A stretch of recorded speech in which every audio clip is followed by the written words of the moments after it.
You've landed inside Launch Street, the Business Innovation Podcast, where we interview top innovators out there shaking things up so you can innovate, differentiate, and get further faster. Since you're here, we know you're the type of person that recognizes the importance of unlocking your innovation advantage so you can compete and win. And now, your host, the person that has worked with leading companies like Disney, Procter & Gamble, Aero Electronics, the U.S. Army Research Labs, and Red Robin on upping their innovation advantage, Tamara Gontor. Hey, Launch Street. Tamara here. It is so good to connect with all of you. Can we just have a real conversation about life before I kind of dig into the podcast and what's happening today on this episode? Because it's so good. But let's have a real conversation first. You know, this time of the year, April, May, I am supposed to be on the road nonstop keynoting, speaking at conferences in various industries, right? I got a million different cities on my roster. Well, I did. I don't anymore because they all got canceled. And, you know, I got to tell you, when this first happened, when the kind of everything just fell to the floor all at once, actually it felt like a domino effect. It was like on Monday, a couple canceled, then Tuesday, a few more. And then, I mean, it just kept going, right? I don't know if you're feeling the same in your world about things just having this kind of domino effect of crumbling around you. That was a couple weeks ago now. And now I've been working remotely, which I do anyway. But when that first happened, I was panicked and I was stressed and my primal brain kicked in and was like, you're never going to get through this. What are you going to do? Your business is over. And after I kind of took a couple deep breaths and got my feet under me again, I started to see the opportunities around me, the opportunities to change, the opportunities to adapt, the opportunities to invest in parts of my business that I have wanted to fully invest in for a long time now, that have always been there, but haven't been at the forefront because I've been so busy keynoting and doing all these other things. This whole virtual side of my business. And I'm telling you that, by the way, not to sell you. If this is of value to you, all our virtual training, go to our website and check it out. That's not why I'm telling you this. I'm telling you this because I think a lot of us are feeling really high anxiety and stress. And I think it is in the ability to see the opportunities, turn those obstacles into opportunities, to be able to innovate, to find that path forward, that we actually realize the potential in the situation. Now, please don't get me wrong. I would never have wished this coronavirus, COVID-19 thing on any of us, but it's here and I can't change that. And, you know, I was having a conversation with a friend of mine. We were walking our dogs, staying 6 feet apart, and more yelling at each other because it was kind of windy that day. And she works in education. And she was saying to me, you know, Tamara, we've been trying to change our model for the longest time. She said, but we're such a big system in Colorado. In fact, all systems really when it comes to school, it's just a big bureaucracy. She said we could never make any progress because the argument was always the system's too big to change. Like we can't change. And they were just trying to change over years. She said, now that this happened, in 48 hours, they made the changes, right? Now they still got work to do. Things are clunky. I mean, my kids are sometimes at school, sometimes not, depending on if the system works. But you get the point. Right? It was this resistance that she felt all along, that suddenly this shift in the situation actually opened up for them to actually make the changes they have been wanting and should do for the longest time. And it's not to say that kids aren't going back to school and that the old model of classrooms is going to die. It's just to say that this gave her an opportunity to do something that she couldn't have done before because the system and the situation was working against her. So I share all that just to loop it back to what I was saying about my business, kind of having the rug pulled out from under me and then seeing the opportunities. I still wake up at 2 o'clock in the morning stressed out. So if you text me at 2 in the morning, I promise you I'm awake and I am in mid-negative thought. I hate it. Why does the brain do that when I'm trying to sleep? And then I wake up during the day and I'm like, oh, okay, I got this. I can handle this. And here's what I'm going to change. So I just want you all to recognize that in all this stuff that we're dealing with, there's an incredible opportunity to innovate if we just think differently about what's right in front of us. In fact, that's why that is our definition of innovation, because that is where that feeling of control comes from, where that feeling of empowerment comes from, where seeing the opportunities come from, is just simply thinking differently about what's right in front of you. Now, speaking of thinking differently, let me talk a little bit about this podcast because I am super excited for what's about to happen, yo. All right, here's the deal. As you all know, because I've been mentioning for weeks, I have a book coming out called Innovation is Everybody's Business with my amazing publishers over at Nicholas Brealey. So the book, Innovation is Everybody's Business, How to Ignite, Scale, and Sustain Innovation for the Competitive Edge. So I've had multiple requests from those of us on Launch Street, all you everyday innovators, asking to not only interview these incredible guests that we get to bring on, but also if someone could interview me so that I could kind of dig into the book and talk about innovation from this everyday perspective and bring you that incredible wisdom and knowledge that I poured my heart into in this book. So that is what we're going to do. Woo, woo. And in fact, today starts the first one.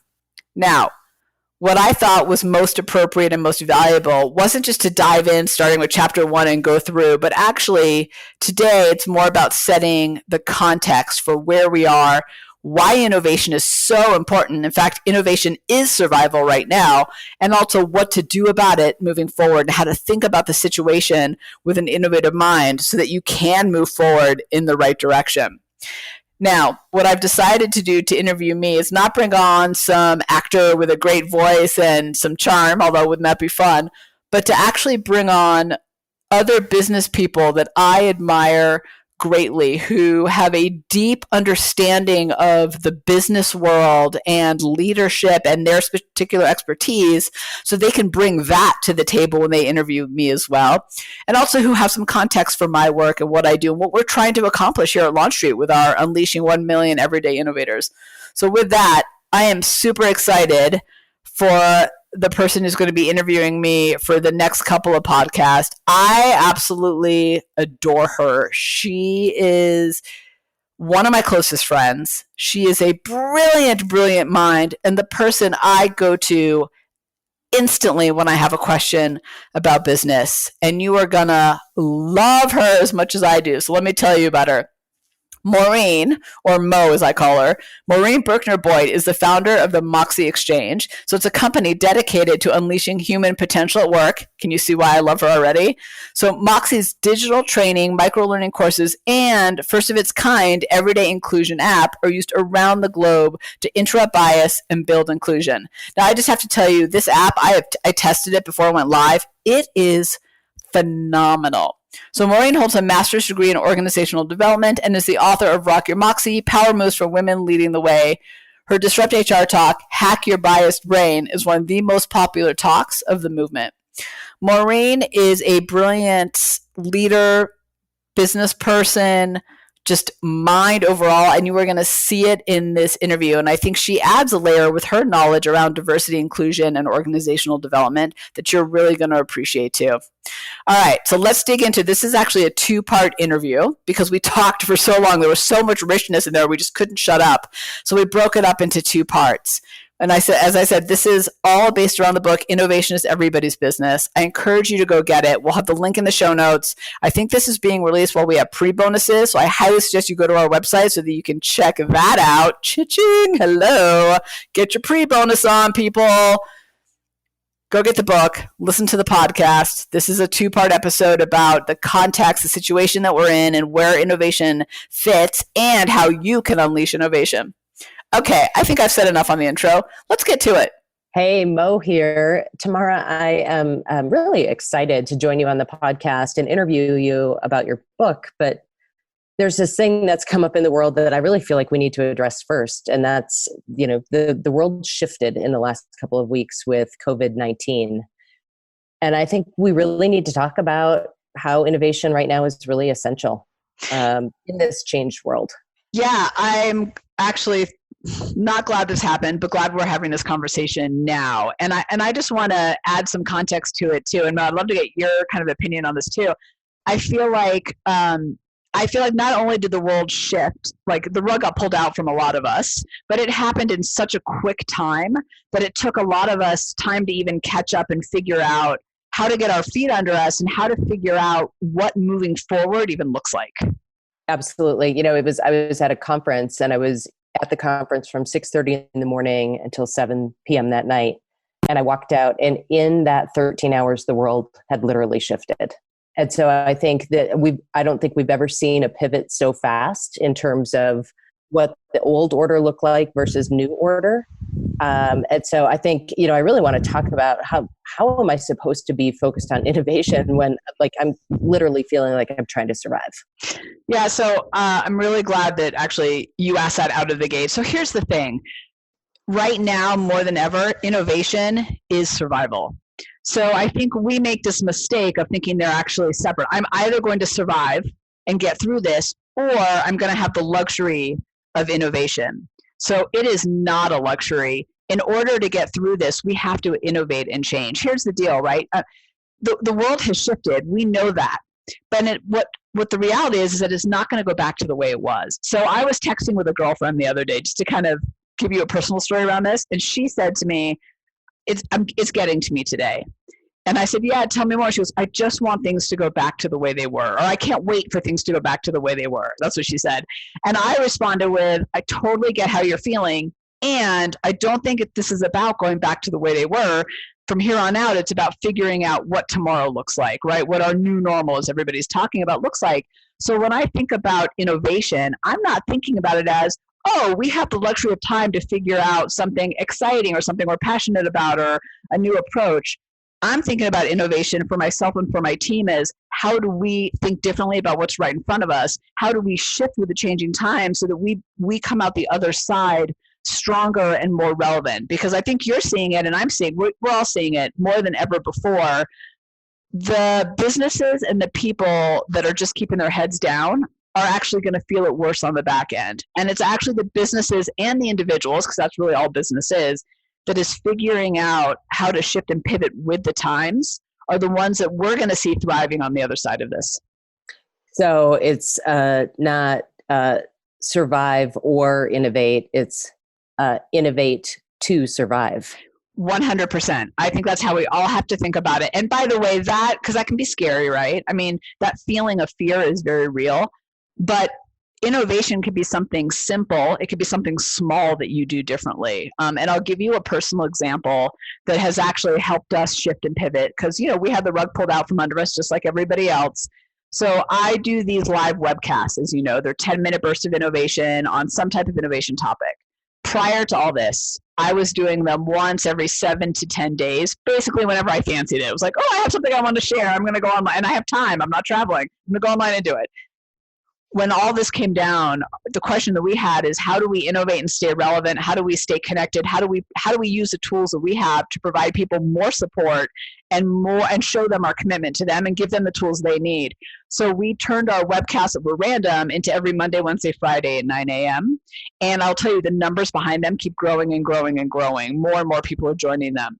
But that's a small little thing, right? I didn't suddenly shift my entire world. I just did one little thing a little bit differently to move forward.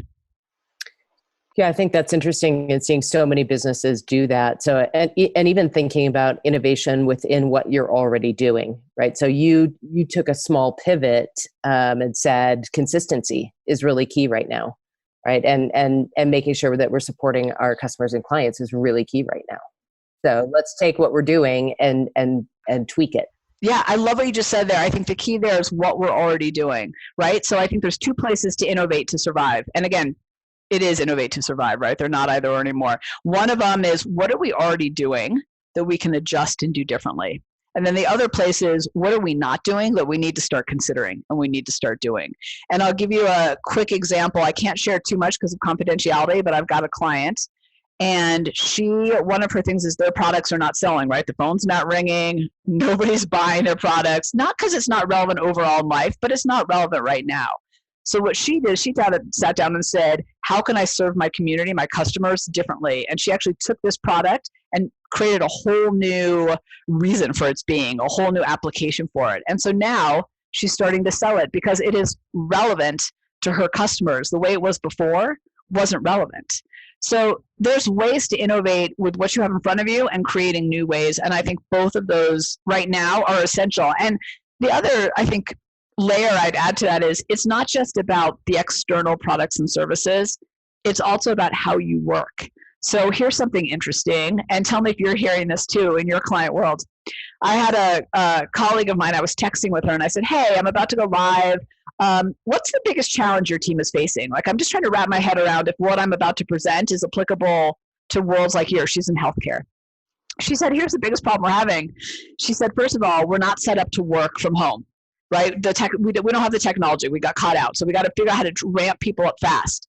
She said, but the bigger challenge coming down the road is most of us are more productive and we're happier working from home. So what happens when the ban lifts and we're all supposed to go back into the office and none of us want to full time? She said, we have to figure out our new workflow. So her and her team are getting together to innovate, to ramp people up fast, but also to figure out how to take the good that's come out of this and move it into how they work moving forward. So it's just as much about how you work as it is about the products and services you put out there.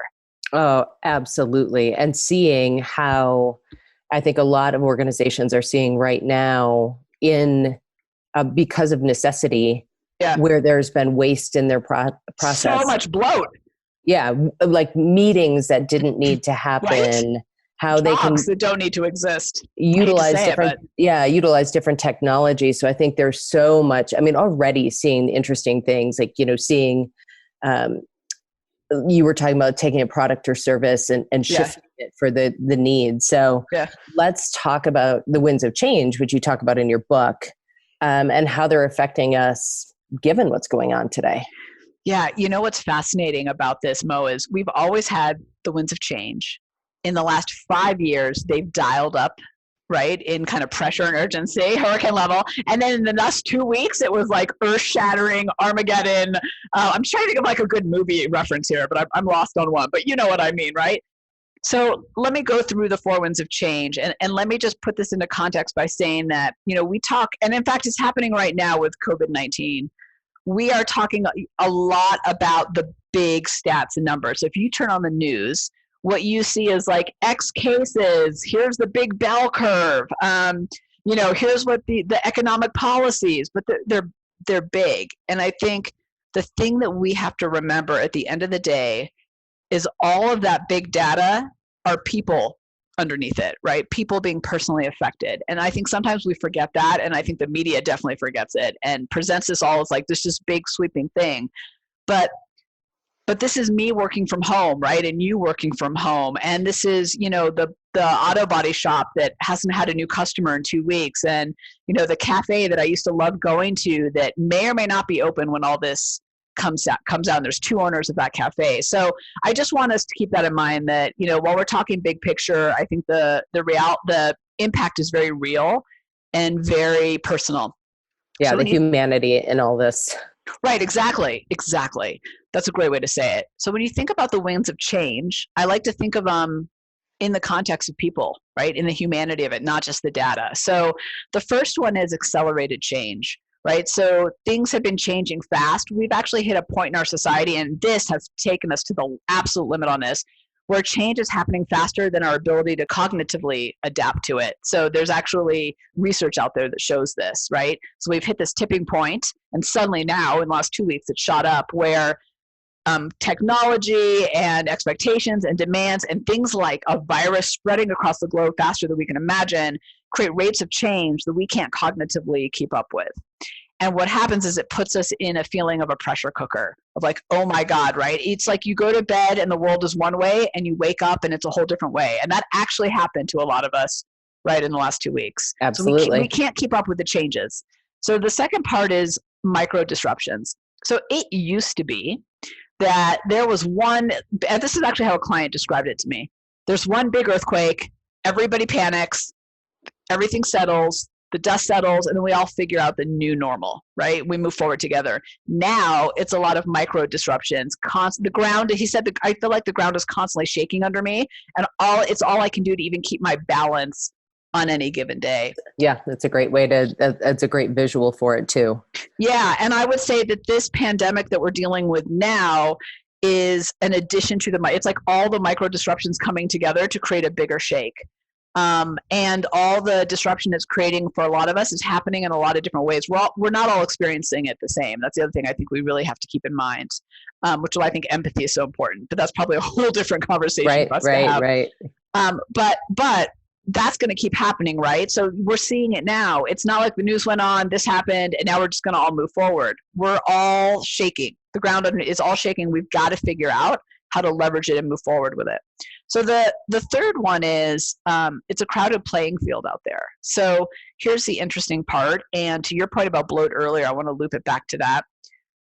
There are 5 generations in the workforce. We're all squeezing together, trying to fight for the same jobs, right? There's a war on talent out there. That's still going to be true moving forward. And it's easier to get into business than ever before. So anyone and everyone can start a business, which is amazing. The challenge to that is everyone and anyone can start a business. So your competition, right, is more than it's ever been before. And I think now with this crowded playing field, and it's interesting, it'll be and I don't have the answer here. I think it'll be very interesting to see, to your point earlier about we realize that we don't need all these meetings, maybe not all these job functions, what happens to that crowded playing field when it comes down to the essentials and to the skinny, which is why I think it's more important now than ever to show your relevancy and your value through innovation, because as that playing field starts to be impacted by all this, we're going to see who rises to the top and who doesn't. And which teams, right? Which leaders and which teams come out of this saying, we were thrown these mini earthquakes back to back to back to back, and we were pivoting and turning and thinking about how we could do things better and differently, and seeing this as, although a tense and sometimes, freak out sort of mindset, right? Moment to moment sometimes, but also there is so much opportunity.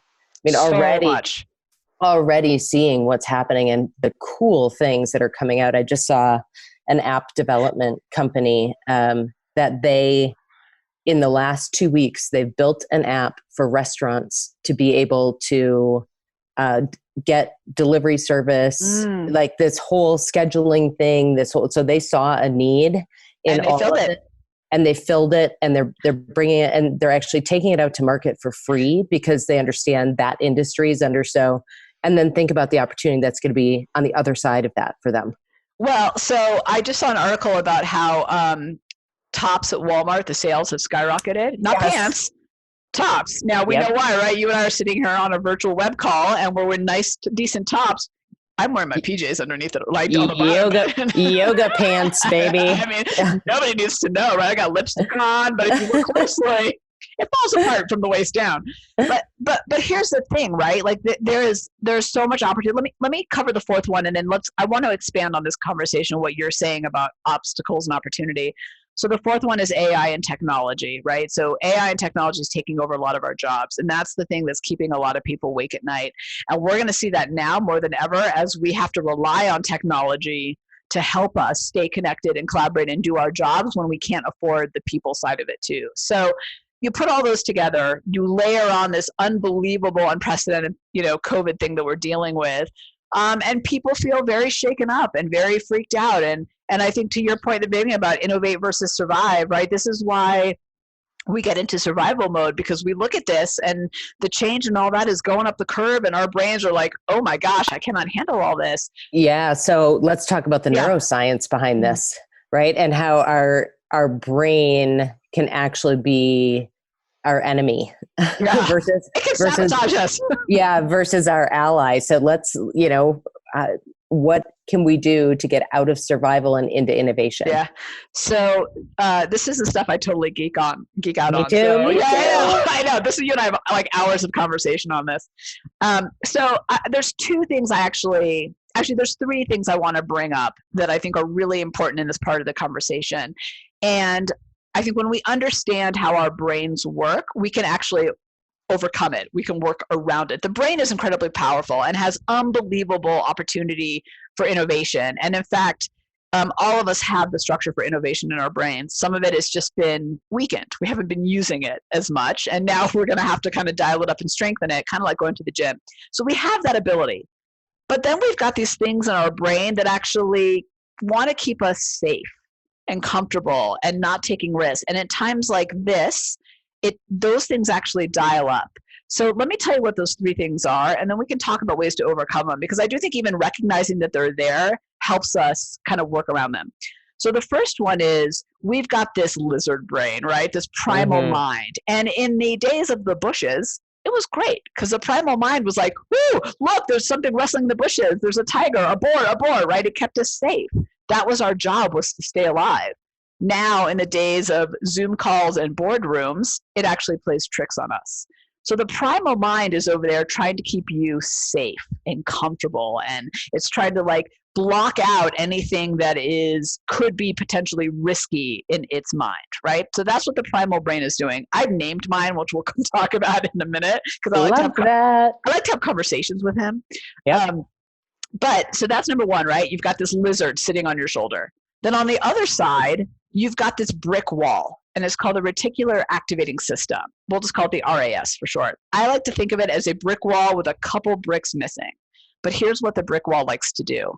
It likes to only let in things that you already know to be true, have already experienced, confirm your current beliefs.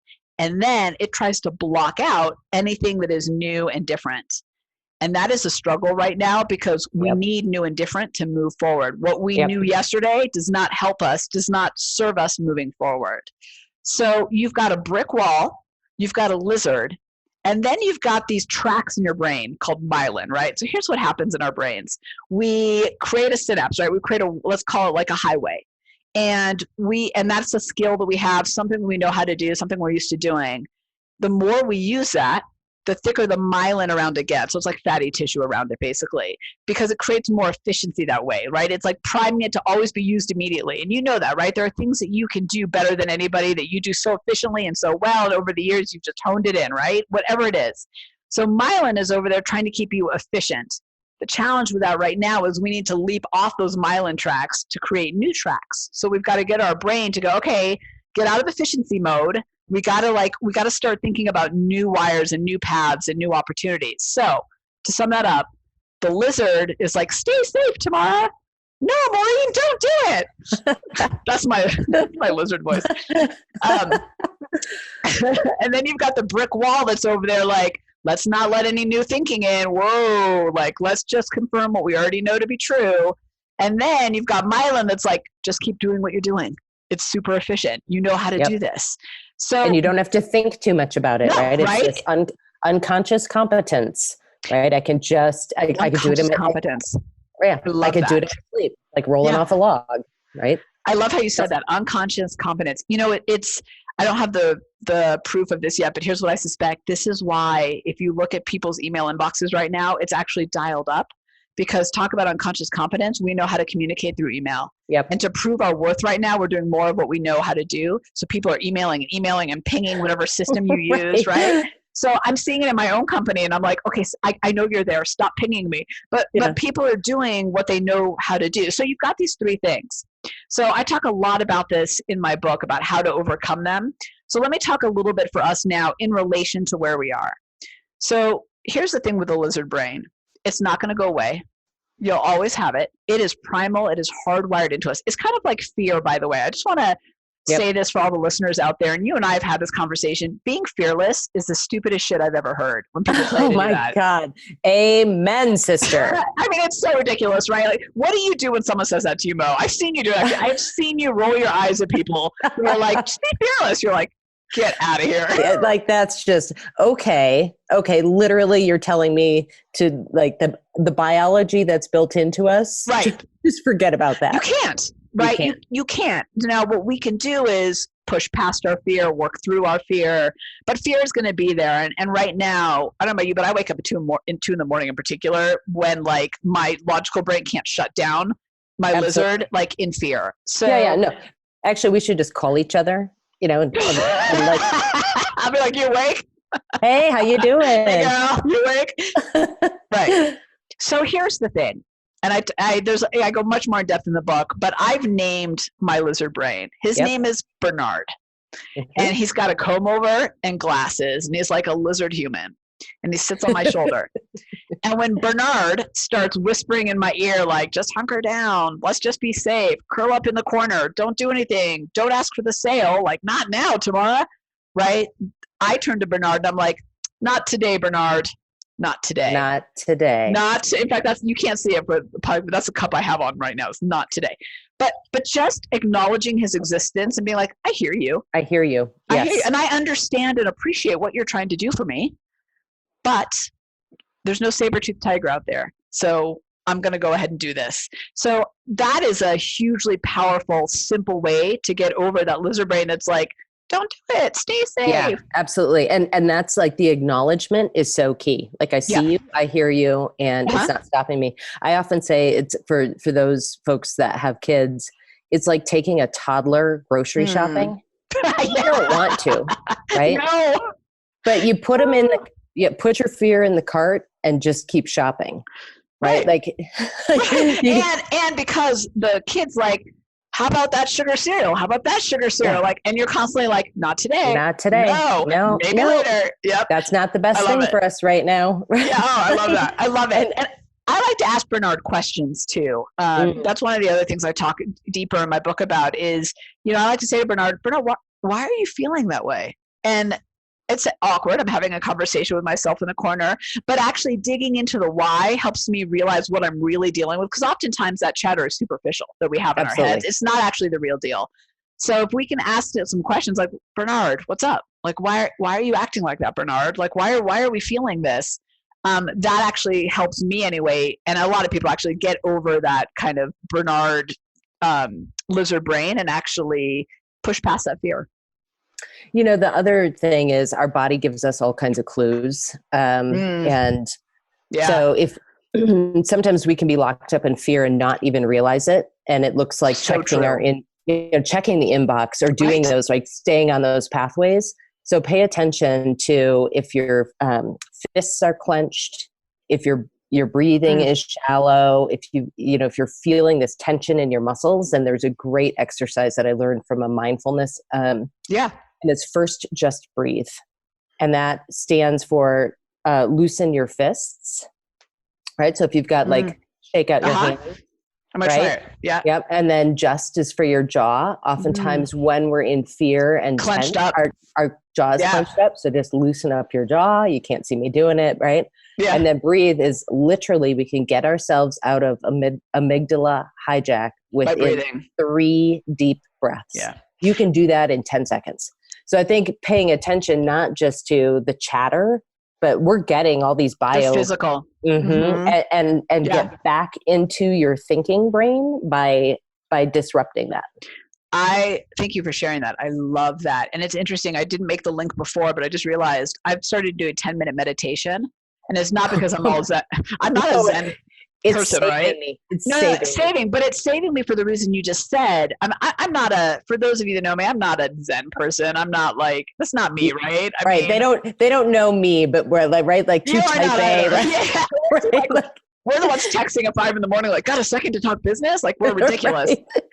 But it's because I realized I wasn't breathing. And here's the interesting part about that. So I'm so glad you mentioned that. I wasn't breathing during everyday activities like cooking. It's not just happening when I'm at work, like quote unquote work. I'm not breathing through my entire day. I am clenched up. So meditation has forced me to unclench. And so it's a little bit about my brain space, but it's actually been more about the physicality of it. Right. Which gets you out of amygdala. And what I love about first just breathe is you can literally do that in the moment. Yes. So you could be in a conversation that feels threatening and fearful, where you're like, they're asking me to do something new, or I'm about to try this thing. And I could be in conversation with you about that on a Zoom, with your team, and you can do this exercise to get you back to ready to innovate, right? Ready to think, ready to try new things, and out of fear and survival mode and into really strategic and able to be thoughtful about what's next. So I'm going to share my favorite trick. This is another one from the book. It's wrapped up in a few others, but this is the one that gives me the room to take 3 breaths, because what you're saying is really important. So it's not just like when I'm going through the day and I'm stressed, but I'm in a meeting and someone asks me a question that I don't have the answer to, or it throws me off, or it feels aggressive, right? That puts us into fight or flight, and Bernard takes over. So what I do, because I need to take 3 breaths, but people have said to me like, Tamara, is it weird to just sit there for 3 seconds? Because just for a second, ready? it's awkward, right? So that was about 3 seconds. So here's what, I mean, it's, you could have time to take a breath, but what I like to do is buy myself time. So Mo, if you came to me, if I'm in a meeting with you, even if it's on Zoom, and you ask me a question that puts me into fight or flight for whatever reason, right? Bernard kicks into gear. I will say to you, that's an interesting question, Mo. Tell me more about that. What makes you ask that question? And I'm doing it for 2 reasons. Number one, in all truth, I'm buying myself some damn time because I need to take 3 breaths and I need to like get to that strategic place again, like you said. But the second thing I have also, the side effect of it that I didn't expect, but is actually even better that comes out of it, is I then understand why they're really asking the question. Because to our point about like the superficial chatter, oftentimes the question we get is not what they're really trying to get at, not because people are malicious, but because they too are working through like what they're trying to figure out. So I ask you that question, you're like, well, I'm asking you that because blah, blah, blah, blah, blah. Before I even answer, I have my time to breathe and I understand the full context of why you're asking me that question. And now I can answer from a strategic place and a more thoughtful place. Well, and I think to add on to that, right, when we think about all of our innovation styles, that we absolutely have to build in space to make the most innovative and most inclusive decisions. So I think if folks are not doing this already, you're buying yourself time personally, but buy your team some time too. Yeah, great point. And it's a really good best practice to go ahead and take a 5-minute break. Right. Give everybody time to think and to maybe it might be the courage to come up and say, I'm going to challenge that idea, or I've got this addition that you might have people based on their style that they just need time, right, to marinate in it for a bit to be able to be additive. Thanks for hanging with us on Inside Launch Street. If you know someone that is truly ready to unlock their innovation advantage, have them join you on Launch Street. Discover your innovation advantage. Build a team of high-performing innovators and ignite ideas and solutions that create massive impact. GOTO, launchstreet.com. Remember, innovators, if you don't take the leap, somebody else will.